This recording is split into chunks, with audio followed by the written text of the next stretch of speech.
Projekt wydawniczy dzieła Chopina, wydanie faksymilowe, jest jednym z najważniejszych przedsięwzięć Narodowego Instytutu Fryderyka Chopina. W 2002 roku powstał pierwszy program wydawniczy. Było to w tamtym czasie dość nowatorskie przedsięwzięcie wydawnicze, dlatego iż naszym celem było stworzenie tak wiernych kopii rękopisów chopinowskich, aby nie trzeba było weryfikować treści rękopisu z oryginałem. Bardzo wielu osobom w bardzo różnych celach ten faksimile może służyć. Jednym z odbiorców mogą być pianiści. Druga grupa odbiorców to mogą być muzykolodzy, badacze, ludzie, którzy badają twórczość kompozytora. A trzecia grupa odbiorców to mogą być ludzie po prostu, którzy chcą mieć autograf Chopina. Liczba zachowanych rękopisów do dzisiaj nie jest zbyt duża. Szacowana jest na nieco ponad 120 sztuk. Przechowywane są one na całym świecie.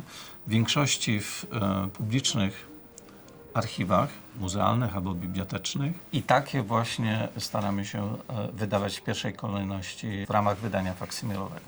Duża część autografów Chopina jest właśnie w Polsce, w naszym muzeum i też w Bibliotece Narodowej. Druga taka duża kolekcja jest w Paryżu Bibliothèque Nationale.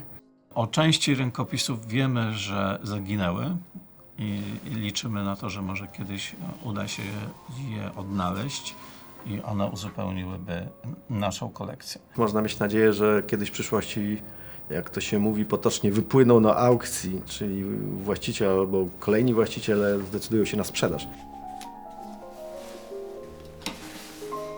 Faksymile jest bardzo dobrą drogą do popularyzacji, ale przede wszystkim konserwacji prewencyjnej obiektów, bo dzięki temu każdy z nas może obcować z bardzo dobrą reprodukcją obiektu oryginalnego. Poza pewnego rodzaju wzruszeniem, wręcz poczuciem, że dotykam tego sakrum, to ten zapis ma dużo więcej sensu. Jest dużo bardziej bogaty w treści niż zapis drukowany. Chopin zapisywał swoje nuty niezwykle precyzyjnie. Jeżeli przyglądamy się pewnym fragmentom, to bardzo wyraźnie widzimy, jak niezwykle precyzyjnie każda najdrobniejsza linia jest narysowana. No niesamowicie jest, że on tak bardzo dokładnie pisał i że jest jego ten zapis tak filigranowy i że są zwłaszcza te autografy, podarunki są tak czyste, prawie bez żadnego przekreślenia. Są same w sobie, nawet jak ktoś nie czyta zapis nutowy, piękny moim zdaniem. Kontakt z bezpośrednim zapisem rękopiśmiennym pozwala nam odczytać właśnie ten proces twórczy.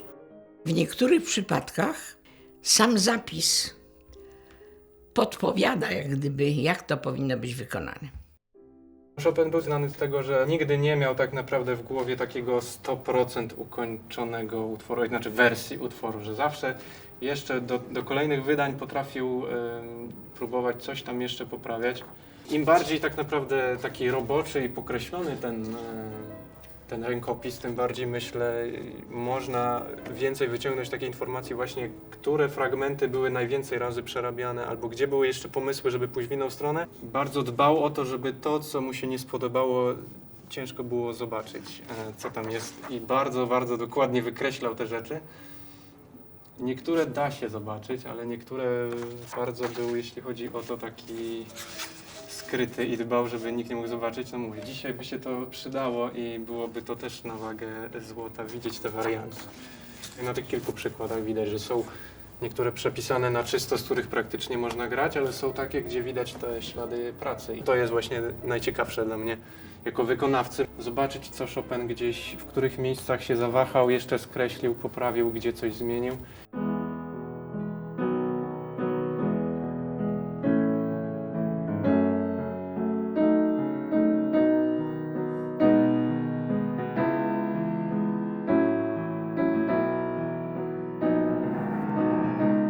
Świadomość, że patrzę na te dokładne pociągnięcia piórem, które w tym wypadku Chopin zostawił, no, tworzy pewnego rodzaju bardziej taką bezpośrednią jakąś relację.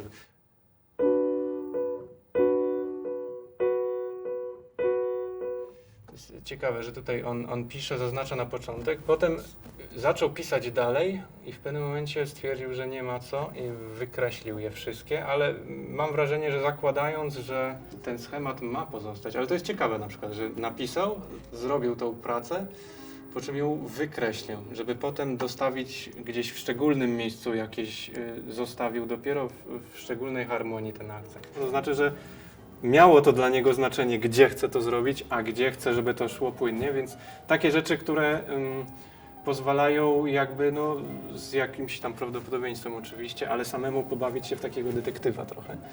To jest zawsze coś innego, jak ktoś napisze, że zapis sugeruje coś, a inaczej zobaczyć samemu i porównać. Więc to się nigdy nie kończy tak naprawdę, te wątpliwości.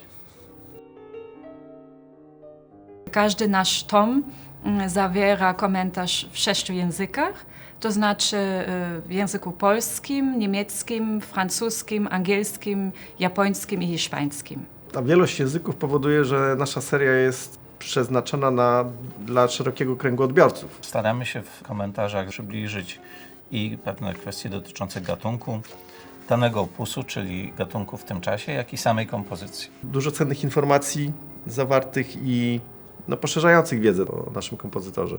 Nigdzie indziej nie ma takich wyczerpujących tekstów do każdego konkretnego autografu. W Instytucie posiadamy odpowiedni sprzęt, który potrafi wykonać najwyższej jakości zdjęcia rękopisów, albo prosimy zagraniczne ośrodki, ponieważ te zdjęcia muszą być specjalnie przygotowane pod wydanie faksymilowe z wszystkimi znacznikami kolorystycznymi, z miarkami, które oddają wymiary rękopisu. To właśnie tutaj w pracowni digitalizacji odbywa się główny proces odwzorowywania rękopisów. Aby wykonać jedno zdjęcie rękopisu, aparat tak naprawdę wykonuje 16 zdjęć przez jeden filtr, 16 zdjęć przez drugi filtr. Także otrzymujemy niebywałą wielkość kilku gigabajtów, które składa się na zdjęcie jednego ujęcia. W momencie, gdy ja otrzymuję rękopis od konserwatorów, on leży sobie spokojnie i bezpiecznie z boku, natomiast wszystkie rzeczy wykonuję na makiecie.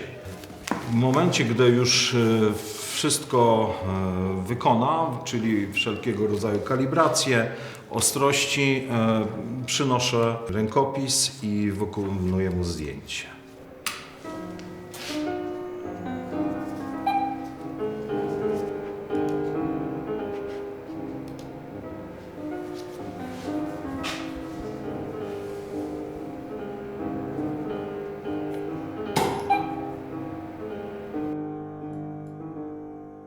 Na każdym etapie, dbając o jakość, nie idziemy na kompromisy. Wydruk próbny, który ma być podstawą dla całego nakładu, jest sprawdzany jeszcze z oryginałem, także czasem to też musimy polecieć za granicę i sprawdzić na miejscu, czy ta kolorystyka jest odpowiednia ostrość i dopiero wtedy, gdy mamy pewność lub wprowadzamy niewielkie zmiany, dopiero zlecamy ten specjalistyczny druk i myślę, że do tej pory nasza seria broni się jako chyba najwierniejsza, jeśli chodzi o oddanie rękopisu muzycznego. Staramy się odzwierciedlić właśnie kolorystycznie ten rękopis, że zapis nutowy ma być kolorystyczny dokładnie tak jak autograf, kolor papieru, wszystkie dodatki, na przykład ołówkiem, ale też rozmiar naszego wydania jest zawsze tak, jak jest też oryginał.